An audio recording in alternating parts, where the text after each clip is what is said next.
Olá, amigos do canal Conhecimento é Poder. Sou Marcelo Gomes e sejam muito bem-vindos a mais um vídeo. Não esqueça de se inscrever e, se possível, deixar o seu joinha caso goste do conteúdo.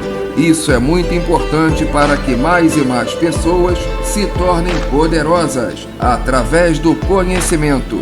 Dito isso, vamos ao que interessa. Hoje iremos aprender um pouco mais sobre a Grécia Antiga. Este é o 7º vídeo de um total de 10. Nele, vamos estudar as formas de governo identificadas na história da Hélade, ou seja, a monarquia, a oligarquia, a tirania e a democracia, enfatizando como se formaram e as suas principais características. A monarquia é uma forma de governo em que o poder está nas mãos de uma única pessoa. A maioria das monarquias foram governadas por reis, geralmente com a ajuda de um conselho de assessores. A palavra monarquia vem dos termos gregos monos, que significa um, e arken, que significa regra.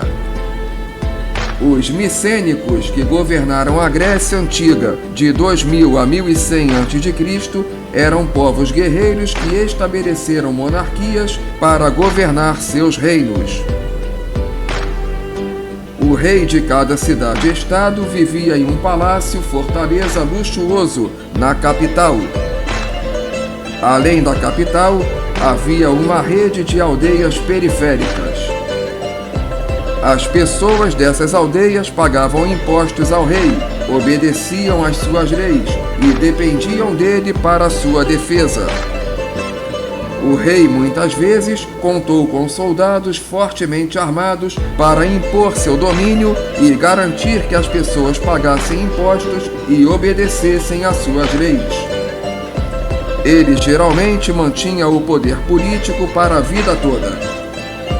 Seu filho mais velho, o príncipe, sucedia-lhe no trono. Quando não havia sucessor masculino direto, os mais próximos conselheiros militares do rei muitas vezes lutavam entre si para se tornar o novo monarca. As monarquias micênicas sobreviveram até por volta do ano de 1200 a.C. Naquela época, muitas de suas rotas comerciais orientais começaram a fechar por causa de combates entre reinos da Ásia Menor. Como resultado, os micênicos já não podiam obter metais brutos e sua capacidade de fabricar armas e conquistar outras terras diminuiu. Eventualmente, os micênicos começaram a lutar entre si pela sobrevivência e eles lentamente destruíram-se uns aos outros. Finalmente, um povo do noroeste chamado Dórios invadiu a Grécia e destruiu o que restava das monarquias micênicas. A monarquia como forma de governo logo desapareceu na Grécia. Foi substituída por um sistema em que um pequeno número de indivíduos partilhava o poder e governava como um grupo. Uma oligarquia é uma forma de governo em que o poder de decisão está nas mãos de poucos líderes. A palavra oligarquia vem dos termos gregos oligos, que significa poucos, e arken, que significa regra. Entre 1100 e 800 a.C., pequenos grupos de pessoas começaram a compartilhar o poder dominante em várias cidades-estados gregas. O poder político foi muitas vezes compartilhado entre aristocratas que herdavam a riqueza e o poder de suas famílias e um rei. Com o tempo, esse arranjo de decisões mudou. As oligarquias desenvolveram-se de forma que o poder político ficava nas mãos de poucos indivíduos, ricos e selecionados. Alguns desses membros do círculo governante eram de nascimento aristocrático, enquanto outros eram membros ricos da classe média. Como os monarcas, os oligarcas geralmente tinham vidas de luxo e faziam cumprir sua lei com o apoio militar. Os cidadãos de uma oligarquia desfrutavam de certas proteções, embora eles não tivessem plenos direitos políticos, como votar. Portanto, a maioria dos cidadãos de uma oligarquia tinha muito pouco a dizer sobre como a cidade-estado era governada. Com o tempo, as oligarquias começaram a desaparecer na Grécia por vários motivos. Em Corinto, por exemplo, as pessoas viviam bem, mas a oligarquia governava duramente e os cidadãos acabaram derrubando-a. Em Atenas, a insatisfação com oligarcas surgiu com o aumento da população camponesa e a escassez de alimentos. O poder das oligarquias também foi enfraquecido quando indivíduos poderosos e ricos reuniram exércitos de contratados ou mercenários, guerreiros chamados hoplitas, e os usou para intimidar os líderes políticos. Até o ano 400 a.C., uma oligarquia estável governou apenas uma cidade-estado, Esparta. A tirania é uma forma de governo em que o poder de decisão está nas mãos de um indivíduo que tenha tomado o controle, muitas vezes por meios ilícitos.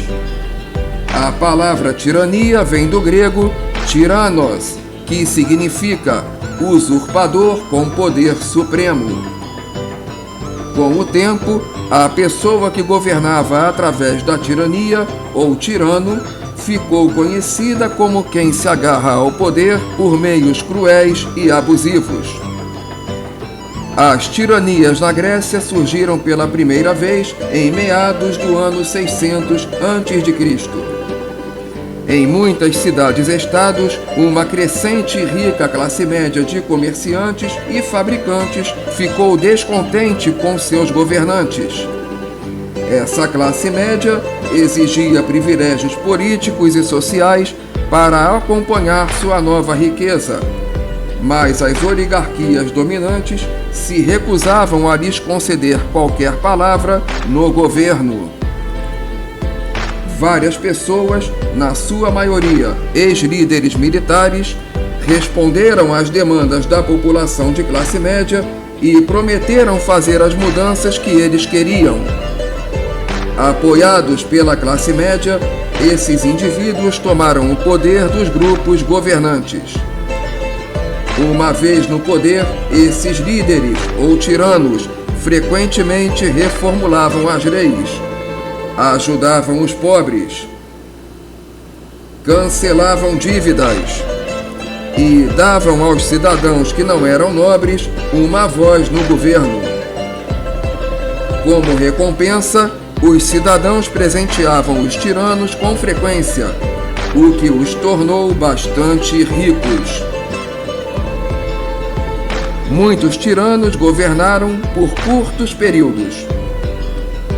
Em algumas cidades-estados, os tiranos tornaram-se duros e gananciosos e foram simplesmente derrubados pelo povo. O último tirano importante a governar a Grécia continental foi Hípias, da cidade-estado de Atenas. Em 510 a.C., uma combinação de invasores espartanos e atenienses que se opunham ao seu governo severo forçaram Hípias a se demitir e deixar a Grécia. Uma nova forma de governo, em que todos os cidadãos compartilhavam tomadas de decisão, veio a substituir a tirania.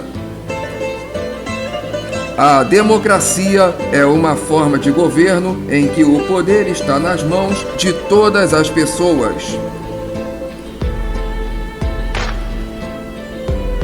A palavra democracia vem do termo grego demos, que significa povo, e kratos, que significa poder.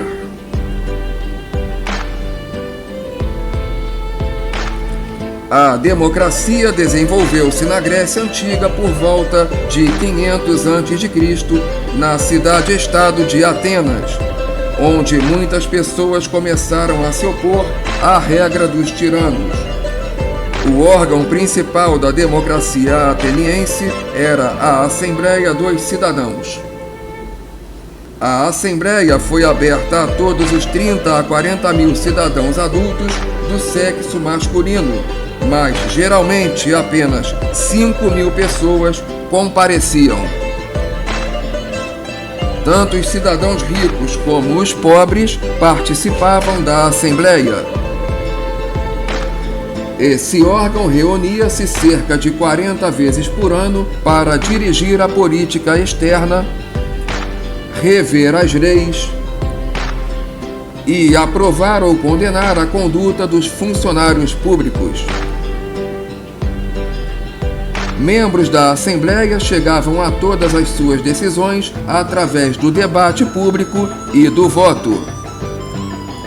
Um órgão executivo menor, mas não menos importante, o Conselho dos 500, foi o responsável pelo dia a dia do funcionamento do Estado.